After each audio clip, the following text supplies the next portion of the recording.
Disturbance होला, जब कुछ अच्छा होके के होला तो होला और निवेश पर ध्यान नहीं खे देवे की। जैसा कि सबको पता ही होगा कि राजकुमार राव की नई फिल्म आई थी मालिक। इसमें जो है इसका ज्यूक बॉक्स दिया गया, यानी गानों की पूरी लिस्ट।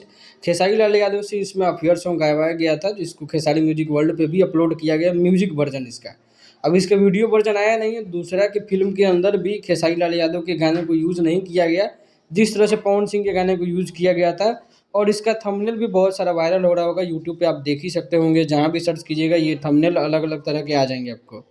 अब इस पे खेसारी लाल यादव के फैंस काफ़ी ज़्यादा नाराज़ हो गए हैं, काफ़ी ज़्यादा गुस्से में आके कमेंट्स के ये पूरा देख सकते हैं कि कमेंट्स का अंबार लगा दिए हैं राजकुमार राव के पोस्ट पे कि मैं तुम्हें अनफॉलो कर रहा हूँ, कि खेसारी लाल यादव जी का जो अफेयर सॉन्ग है उसको रिलीज करो। जैसे कि सबको याद भी होगा कि पवन सिंह के साथ जो पहला गाना आया था, काटी रात मैंने खेतों में तू आई नहीं, उस गाने को भी जो है पवन सिंह का उसमें वीडियो नहीं था, लेकिन गाने को फिल्म में फुल प्लेजेड यूज़ किया गया।